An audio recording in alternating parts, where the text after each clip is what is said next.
Well, hello there, everybody. My name is Jeremy Siskin. I'm the author of Jazz Piano Fundamentals, Books 1, Books 2, and 3, as well as playing solo jazz piano. And today I want to talk about the Wholetone Scale, or as my autocorrect is always telling me, the Whalebone Scale. I don't know if anybody out there is typing the words whole tone as much as I am, but man, my computer really thinks I'm interested in whalebones. And I've got 8 different principles of the whole tone scale, some which are probably obvious, some which are maybe less obvious. So let's dive in, shall we? Okay, whole tone scale. Number 1, if you know anything about the whole tone scale, this one should be the one that's obvious. So it's made up of all whole steps. And it's what we fancily call a hexatonic scale because it has 6 notes, right? Most normal scales and modes have 7 notes. But if we go up by whole steps, after 6 notes, we get right back to the beginning. Okay.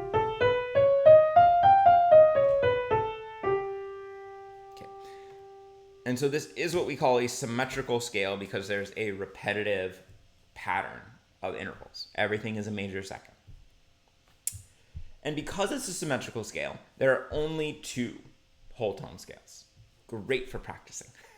You don't have to learn in a bunch of different keys. There's only 2 that are a half step apart. And just so that we're totally clear, let's talk about one starting on G. And then there's one we could start on G flat.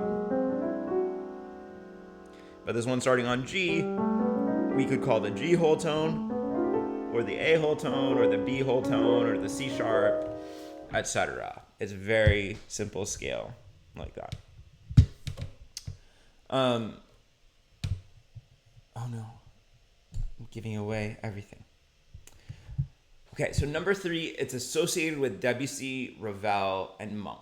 So among others, but these are 3 to keep in mind. So these French so-called Impressionists of the late 1800s, the early 1900s definitely were interested in using this whole tone scale. I think it's probably obvious to most people that it's become really highly associated with dreams in movies. But Monk loved using the whole tone scale as an introduction.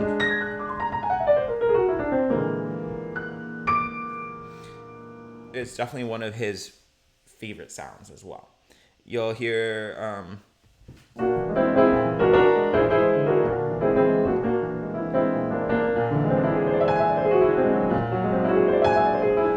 these sorts of things in Debussy and Ravel, because one of the beautiful things about the scale, and this I didn't put it in, it was one of the 8, I guess I could have had 9, is that you can pedal and all these notes are always going to sound good together. Because half steps are really the thing that causes dissonance in music. So the whole tone scale has 0 half steps, right? If I tried to do that same thing with the C major scale, it'd sound kind of a mess. Doesn't sound terrible, but it's really rumbly and tight, whereas the whole tone scale, you can pedal and it's going to sound good forever. Number 4 is that both of these scales have really great white-black patterns. What do I mean by that? So this one starting on G, we have 4 white keys in a row if we started from F, and then 2 black keys. 4 white keys in a row, 2 black keys. And you might ask, why does that matter?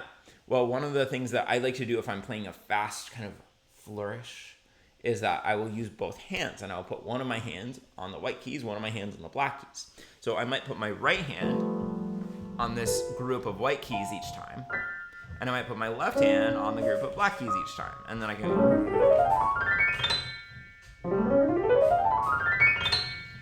and just as good, if not even better, for our other whole tone scale, which has our group of 3 black keys, and then 3 white keys.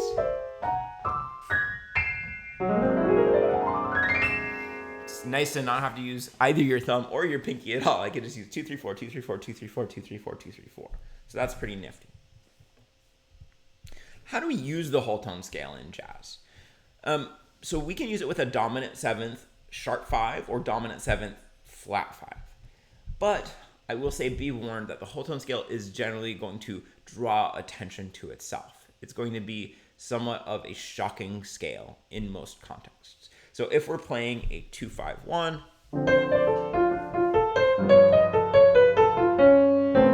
right, so I'm getting to the G7, I'm using that whole-tone scale, and it sounds good. It doesn't sound like it doesn't fit, but to me, it's a bit of a shocker. It really stands out there.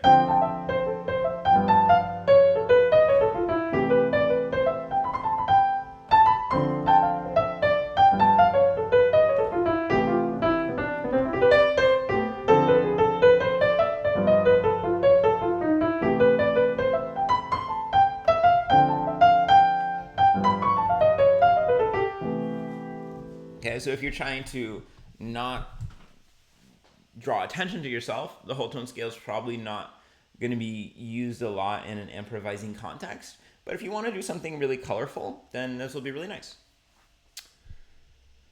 Number 6, starts to answer the question of how do I improvise better using the whole tone scale.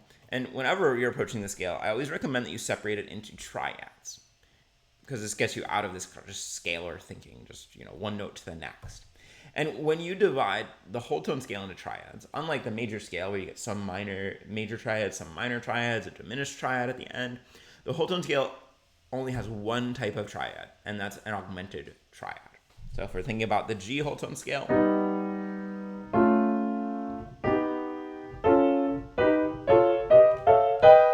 these are the triads in the scale.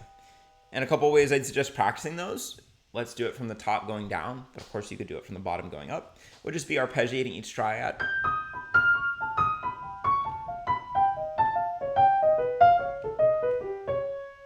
And then flipping every other triad, so you go down one and up the next.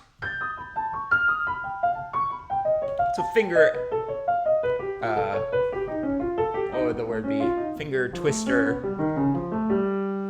but really nice effect.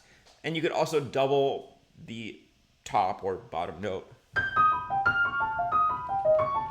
So you have a 4-note group. Do the same thing,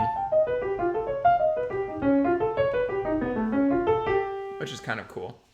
And, just like, I think when we get to the symmetrical scales where we get really shy about adding in any notes that aren't on the scale, but we do this all the time to major scales.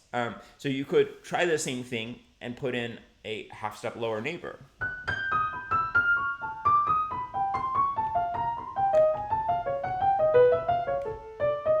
Which I think gives you a really cool sound. Let me just slow down and say that one more time. So if I'm doing this augmented triad, then I'm just going to add a half-step lower neighbor below the E flat. And same thing, if I've got this sound, I'm going to add a half-step lower neighbor below the C sharp or D flat. So that's not going to be a note in the scale. That'll be a non-chord tone, but we always use non-chord tones in jazz, right? Like that's what we do. So those are some ways to practice. Now the whole tone scale, I'm going to spend less time on this, can also be divided into dominant 7th, flat 5 chords. So if you want a different shape other than these augmented triads, which, yeah, augmented triads are so limiting. Because you try to invert it to get a different shape. Nope, you got another root position augmented triad. It just doesn't work like that. They're absolutely symmetrical too. So, what was I talking about? Yeah, so another shape that you could use here would be this dominant 7th, flat 5. Nope, this is a dominant 7 sharp 5. What am I doing? Here's a dominant 7 flat 5, G7 with D flat.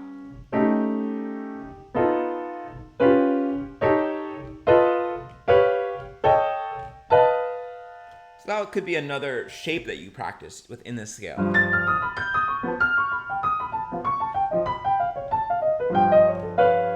And then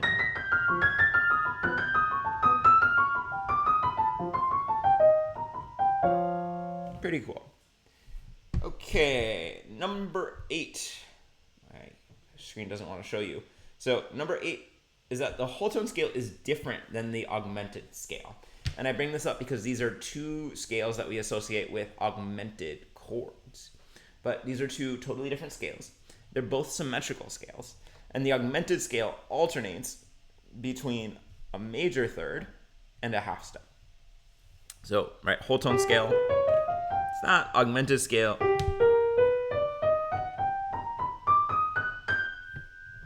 these scales are very similar in that they each hit the 1, 3, and sharp 5 of the augmented chord, but they approach them differently. In the whole tone scale, you're always moving in whole steps.